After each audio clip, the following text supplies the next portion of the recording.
Bueno, muchísimas gracias, querido Juan. Vamos a presentar nuestra próxima nota. Tenemos el gusto de poder saludar al doctor Gustavo Albanese, quien es médico neurólogo. Doctor, buen día, ¿cómo le va? Buenos días, encantado de estar con ustedes. Gracias, doctor. Gracias a usted por atendernos tan tempranito, le agradezco. Y bueno, vamos a estar conversando un tema que me ha propuesto. Yo hace tiempo que quería tratar este tema que cobró notoriedad a partir de la enfermedad del ex senador Esteban Bullrich, en donde la gente empezó a comentar, a hablar sobre este tema que es el famoso ELA, esclerosis lateral amiotrófica, y la verdad que a todos un poco, qué sé yo no digo si nos asusta, pero sí nos preocupa y nos ocupa saber de qué se trata cuando hablamos de ELA, querido doctor, si nos puede explicar.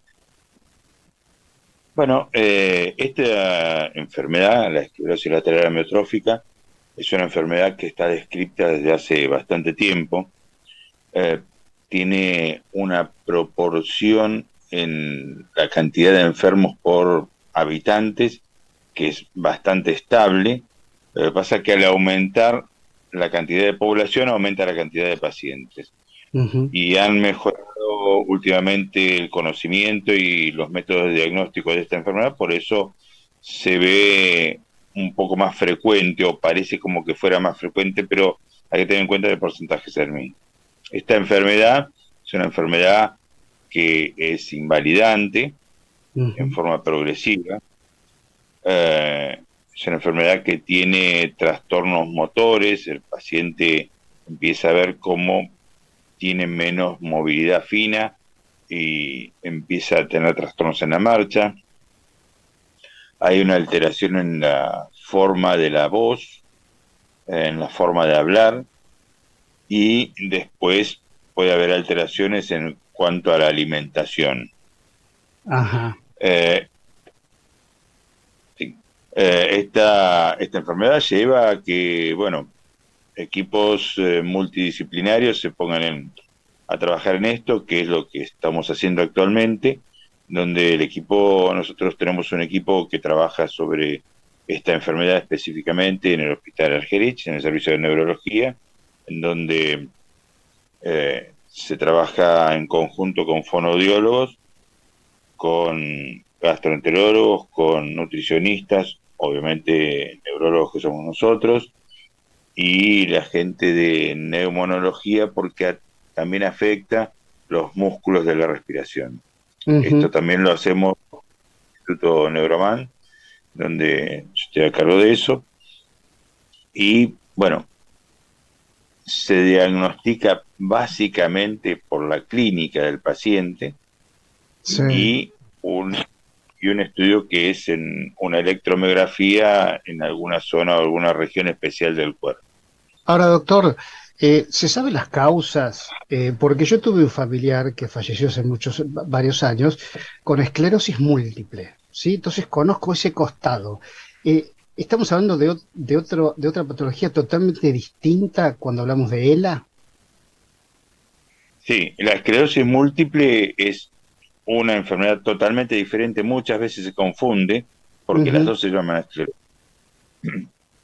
Ahora, la ELA es esclerosis lateral amiotrófica, la otra es esclerosis múltiple. Sí. La ELA afecta la parte motora, ¿sí? Y afecta desde la corteza hasta la médula. Ujú. La esclerosis múltiple también afecta, pero afecta la parte que se llama sustancia blanca en el cerebro y Ujú. en médula. Eh, la diferencia entre una y otra es la clínica. Ah, ok. Sintomáticamente es muy distinta. En la esclerosis múltiple afecta más la visión que en la ELA no.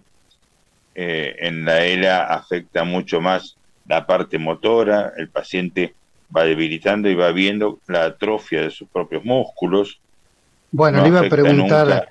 le iba a preguntar eso, doctor, que por ejemplo este familiar mío se deterioraba cuando no se sabía tanto, hace 30 años atrás, o por lo menos no había tanta información como ahora, que él, su parte cognitiva no se deterioraba porque se hablaba y este familiar mío se insultaba él mismo por no poder, porque su cuerpo no podía reaccionar a sus órdenes, y lo cognitivo estaba bien, uno notaba que estaba bien. Esto también es un dato a tener en cuenta en ELA, por ejemplo. Genera es un dato importante a tener en cuenta porque el paciente refiere sus propias dolencias Claro. con una gran dificultad en el habla. Puede en algún momento de su evolución llegan a perder el habla, no porque no pueden hablar, sino porque los músculos no le responden, pero su cognición está perfecta.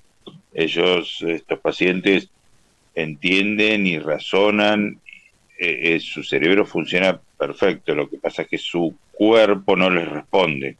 Ujú. Claro, claro, Aparte de claro. responderle la parte motora, la parte sensitiva la tienen perfecta, o sea que sienten cuando tocan su cuerpo y sus brazos, sus manos, pero no lo pueden mover. Y el habla se les dificulta igual que la deglución. Por eso es que se trabaja en un equipo multidisciplinario. Ujú. Doctor, con respecto, porque uno lo ve, uno tiene como ejemplo de esta patología al ex senador, bueno, todo el mundo lo ve como está. No hay medicación, o hay medicación paliativa. El pronóstico, estamos viendo o nos estamos desayunando que es inevitable. Discúlpeme si no es la palabra, pero bueno, corríjame usted. Cuénteme un poco de esto, del pronóstico.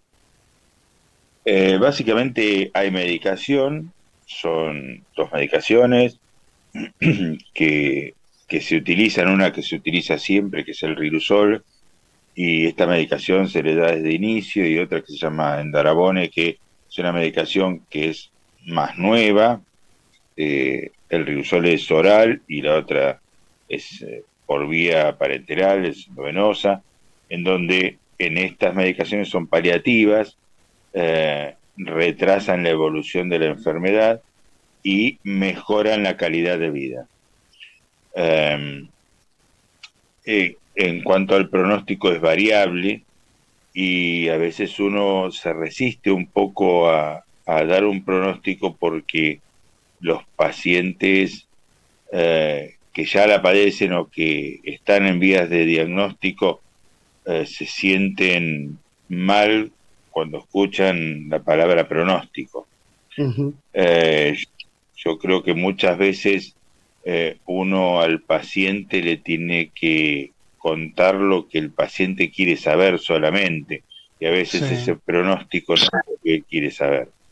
Eh, Aparte de la medicación, todo lo que es el aporte y el apoyo nutricional, y la alimentación, los ejercicios, todo lo que es kinesiología, todo eso les va mejorando su calidad de vida, y en realidad esto es lo que más se insiste.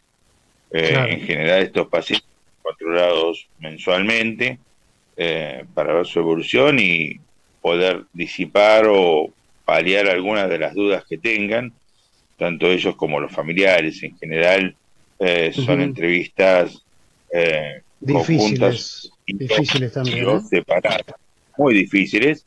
Por eso digo conjuntas y o separadas, por un lado el familiar y por otro lado el paciente, a veces para que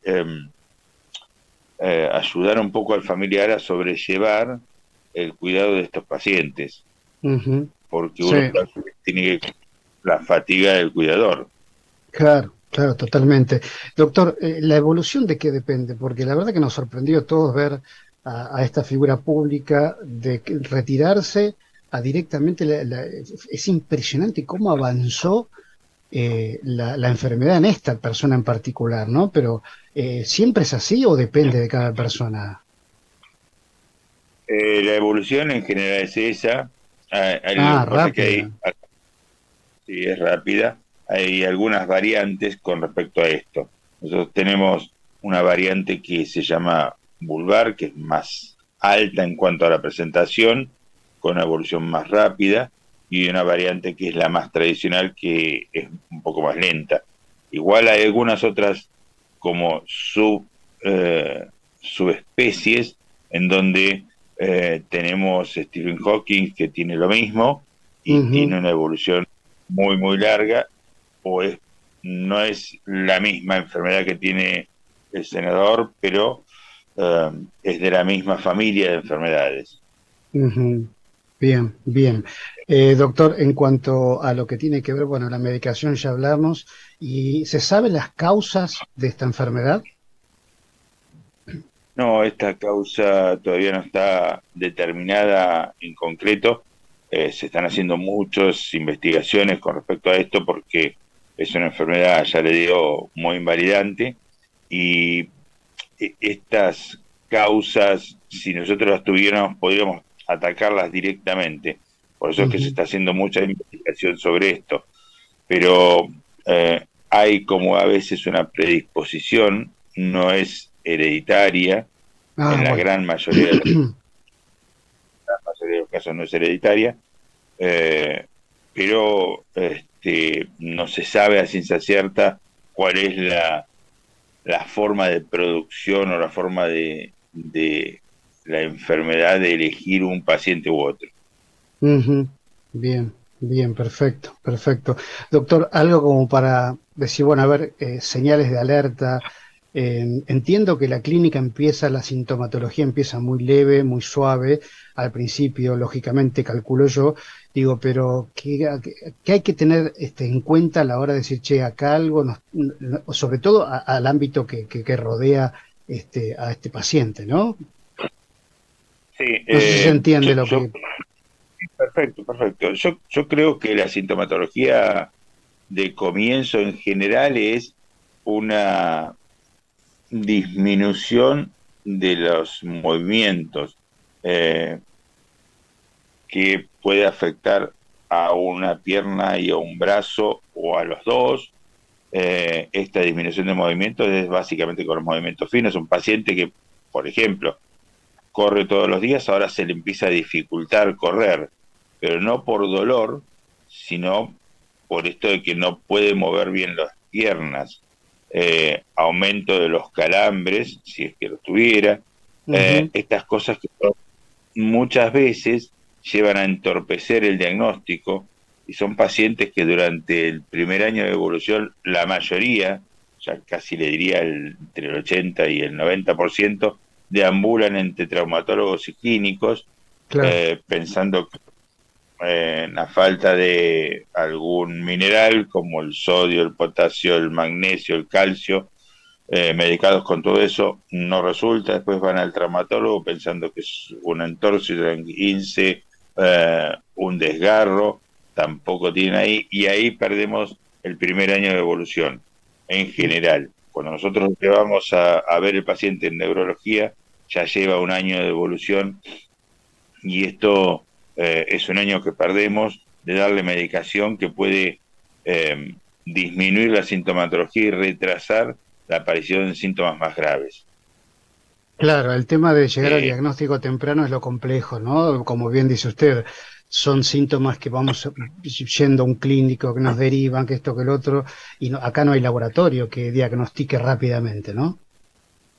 Esto es un diagnóstico clínico y de un estudio que es una electromiografía. A veces en Ajá, algunos pacientes resonancia de cerebro, pero tiene que ser con algunas características especiales del resonador, que no todos lo tienen, y muy específico, que a veces puede pasar. Pero básicamente es clínico y electromiográfico. En algunos músculos se hace una electromiografía, en algunos músculos especiales, y esto nos da la pauta o el diagnóstico junto con la clínica. Básicamente es la clínica. ujú. Nosotros en neurología estamos muy acostumbrados a ver este tipo de pacientes, escucharlos hablar y ya cuando uno escucha hablar a estos pacientes ya les lleva a pensar en este diagnóstico. Tienen una forma de habla diferente, Más muy lenta. como más lenta, como una palabra más arrastrada, Claro, como que no se les entiende bien. Eso es casi desde el comienzo, por eso es que tienen con esto de la disminución de la movilidad fina y de la atrofia de los músculos, con esta parte que muchas veces no le dan bolilla, el trastorno de la deglución con la disminución de peso consecuente, ujú. se ahoga fácilmente con líquidos, todo eso hay que prestarle atención, llamar la atención y bueno, ahí hay que ver de hacer el diagnóstico lo más temprano posible para darle mayor probabilidad de buena calidad de vida. Y va a llegar un momento, o puede llegar un momento, que el paciente no pueda alimentarse por sí mismo.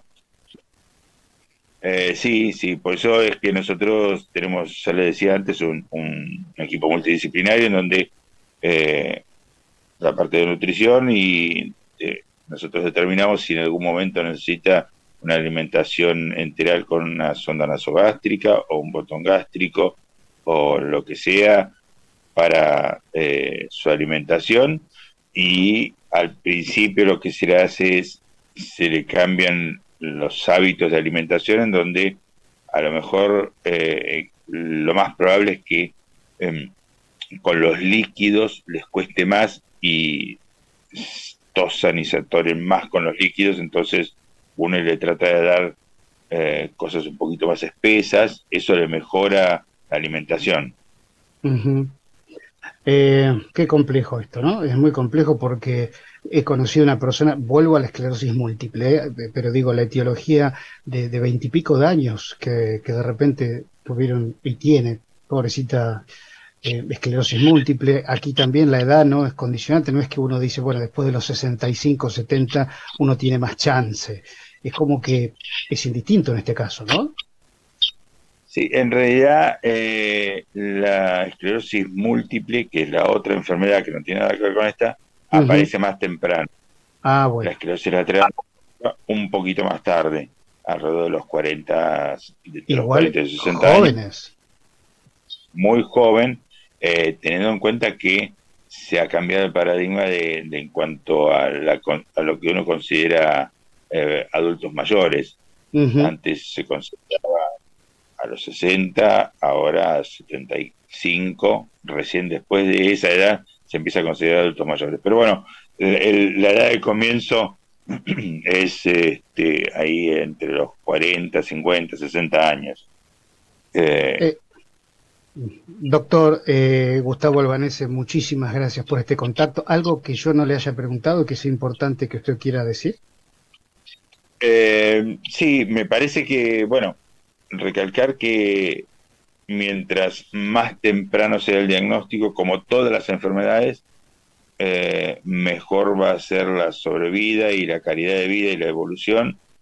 Nosotros tenemos algún elemento más como para empezar a hacer el tratamiento lo antes posible, y que las consultas sean a los médicos y no que le pregunten a un vecino o que Claro. entren en alguna, en Google o en lo que sea, porque lo lleva a retrasar su diagnóstico. Ujú. Muchas veces en eso y eso les retrasa su diagnóstico. Entonces, consulta médica sería lo ideal, ver a un clínico para algo general y después, bueno, si tienen idea de que puede llegar a ser algo así, la derivación lo rápido, lo más rápido posible. Ujú. Doctor Albanese, fortísimo abrazo y muchísimas gracias. Muchísimas gracias a ustedes, que tengan un muy buen día. Igual para usted, Gustoso. doctor, ¿eh? Muchas gracias. Ahí estuvo con nosotros el doctor Gustavo Albanese, médico neurólogo, hablando sobre esta patología que nos causó tanto revuelo a partir del diagnóstico de una figura pública, ¿no? Y que la verdad que nos dejaron a todos pensando, a mí me puede pasar, ¿cómo es el tema? Bueno, aquí toda la explicación del doctor. Nos vamos a una pausa en Radio Salud, ya estamos en